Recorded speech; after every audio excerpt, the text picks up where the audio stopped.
Esta es una producción de Grupo Fórmula. Encuentra más contenido como este en radioformula.mx. La explosión en Beirut, en Líbano, la escena de esa explosión es impresionante. Y otras escenas que hemos visto después de la explosión, la destrucción que ha generado, la gente que mató, que afortunadamente no fueron más, pero la gente que hirió, la gente que dejó sin vivienda, sin casa, sin nada, se llama una tragedia que podría haberse evitado. Así es. Durante años estuvo este material en el puerto de Líbano y la ineptitud de las autoridades corruptas, que ahora ya renunciaron todos, claro, que devuelven lo que se robaron seguramente, porque es uno de los gobiernos más corruptos del planeta Tierra, se podría haber evitado.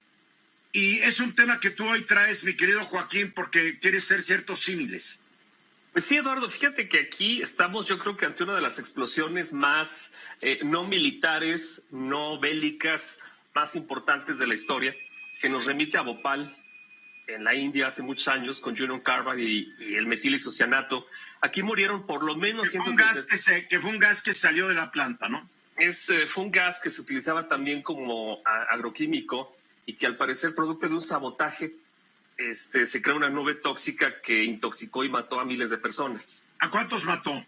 Estás hablando más de 2.500, 3.000 personas y muchas quedaron ciegas. De hecho, al día de hoy, el caso de Union Carbide, que hoy es Praxair, pues todavía no termina de resolverse, como seguramente el caso de Beirut. La explosión todavía va a tardar muchos años en que sepamos qué generó la explosión de nitrato de amonio. Estás hablando de 2.750 toneladas. Que hubo un incendio y que el incendio se fue a la bodega y púmbales. Es correcto, tuvo que haber habido lo que se llama condiciones de explosividad para que el nitrato de amonio llegara a su punto de flash y las 2.700 toneladas explotaran, dejando 5.000 heridos, una destrucción impresionante y un cráter tremendo. Ya se sabía. Un país quebrado donde no hay dinero ni para recoger el tiradero. Es lo más impresionante. La remediación del predio, la reconstrucción, los peritajes, el deslinde de responsabilidades, las tercerías, pues cuesta mucho dinero, pero pues al final del día ya se sabía que eso era una bomba portuaria, que la bodega no era la adecuada, una cosa que se llama espacio confinado. Eso lo sabían unos cuantos. Sí, pero esto es negligencia operativa. La gente en Perú diciendo, mira, ahí está el amonio, y ahí está. No, era el grupo. Era el grupo que tenía conocimiento de lo que había en la bodega, que se le había incautado a un barco de Valdera, en Moldavia, me parece. Y como todas las crisis que son explosiones, incendios, fugas, desfogues, pues ¿cuál fue la causa? ¿Quiénes fueron los responsables? Y esto nos trae a México.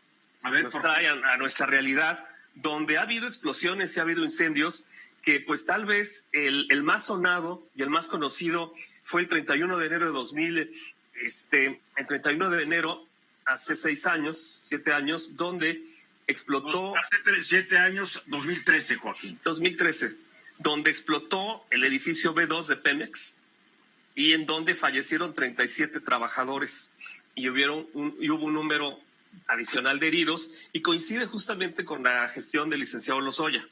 De otra cosa que podría haberse evitado.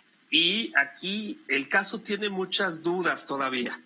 Y creo que sería bueno que se abriera el expediente y que revisáramos si efectivamente la acumulación de metano que se dice que estuvo en el basamento del edificio donde están los pilotos fue producto de una filtración natural de lo que se llama el pasivo ambiental que hay abajo de la torre de Pemex, o existió algún proveedor que cayó en negligencia al hacer el mantenimiento de los pilotes, y los responsables del mantenimiento de las torres de Pemex tenían conocimiento de que podía haber una acumulación de metano tanto en el B1 como en el B2 como en la torre Pemex. Bueno, a mí me gustaría saber cuánta gente se ha ido a la cárcel por todas las explosiones que ha habido en México. Muy pocas. Nadie. Realmente muy pocas. Pasta de conchos, San Juanico 1, San Juanico 2, agarran muchos. Agarran un empleado de tercera que no se puede defender y vámonos, tú eres el culpable. Y los verdaderos responsables son los directivos tan tranquilos con meteóricas carreras políticas. Y es lo interesante del B2 de Pemex, porque la explosión, además de las personas que fallecieron, pues generó muchas incógnitas. Que se destruyeron archivos, que en ese momento podían resultar peligrosos para la reforma energética que comenzaba. Si el contrato del proveedor que le daba el mantenimiento de la torre de Pemex era un contrato que pudo haber estado pues con algún tema de corrupción de por medio, si la cuadrilla de trabajadores que se encontraba en ese momento dando mantenimiento a los pilotes tenía las mejores condiciones de seguridad o se violaron algunas normas. Se dice que incluso alguno de esos trabajadores estaba fumando y que fue justamente un cigarrillo al estar fumando lo que generó la explosión. Todo esto cambia mucho el contexto de las explosiones, porque como bien decías, Eduardo, en el caso de Beirut hubo un incendio, muy bien, pero ese incendio, ¿de dónde viene? Y algo que sucede mucho en México, desafortunadamente, es que cuando tienes este tipo de operaciones, este tipo de bodegas, muchas veces llega una cuadrilla de trabajadores a darles mantenimiento en condiciones de alto riesgo. Y cuando tú haces este tipo de trabajos y el lugar no está, por ejemplo, en espacio confinado, como es el basamento de la torre de Pemex o la bodega de Beirut, pues tienes que medir el volumen de gases que hay para garantizar que el mantenimiento no lo... Estamos teniendo una explicación técnica, digo. No, bueno, pues es que tiene que quedar claro. No, es que mira, lo que me extraña es que no has hablado de un caso que podría ser como el de Beirut. Tú estás hablando de Pemex, fue un caso ahí. Pero ¿Sí? se nos olvidan las explosiones de Guadalajara del 22 de abril de 1992, donde el saldo oficial fue de 1,000 muertos, 69 desaparecidos, 1,800 lesionados. Eso mató más gente que lo de Beirut. Y en el caso de Guadalajara... Se debió a una fuga de no me acuerdo cuál gas en las cañerías, y fue 8 kilómetros de explosiones, Joaquín. De una gasolinera, ¿no? No, en el caso de la explosión de Guadalajara, del sector Reforma, se le atribuye la explosión a una supuesta fuga de combustible de una aceitera, que nada más por el volumen y el tamaño de la aceitera no te dan los 9 kilómetros. Lo que se dice, se comete ese rumor, es que fue el robo de combustible y el gas que se deriva de una operación ilegal lo que generó la explosión. Un tipo huachicol. Sí, y el problema es que no se fue nadie a la cárcel. Lo único que pasó es que la presión social ocasionó la renuncia del entonces gobernador priista Guillermo Cosío Vidaurri. Fuera de eso, nadie fue a la cárcel. No pasó nada. Rampante. Sí, Juan. Eduardo, también hay muchos, ¿no? Pero, por ejemplo, el hospital del Seguro Social o del estado de Coajimalpa que explotó, también era un momento de carga de gas, ¿no? Y eso estaban trasvasando. Exactamente. Entonces, hay como muchos casos en donde vemos que en México hemos tenido muchas experiencias negativas, pero nunca hemos hecho lo necesario para digamos, prevenir ese tipo de cosas. Nunca ha caído un gobierno, eso te lo quiero garantizar, ¿eh? Sí. Guillermo.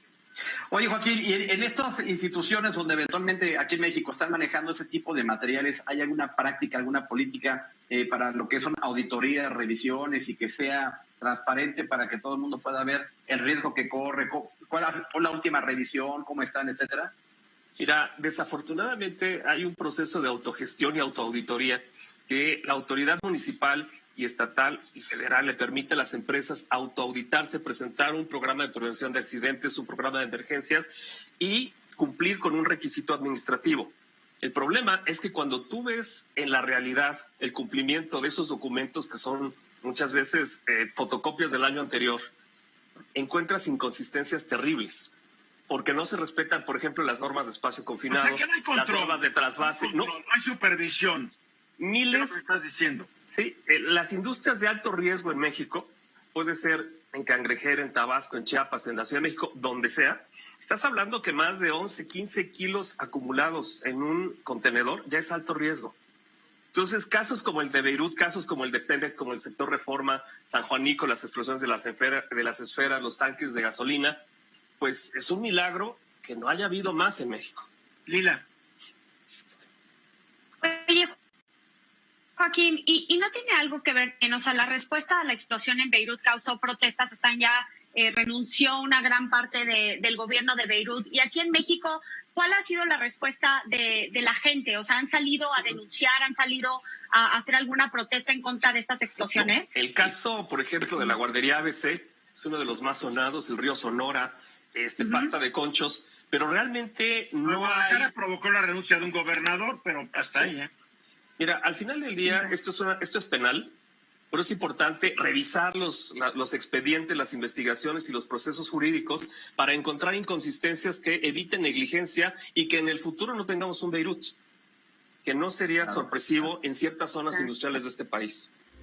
Esta fue una producción de Grupo Fórmula. Encuentra más contenido como este en radioformula.mx.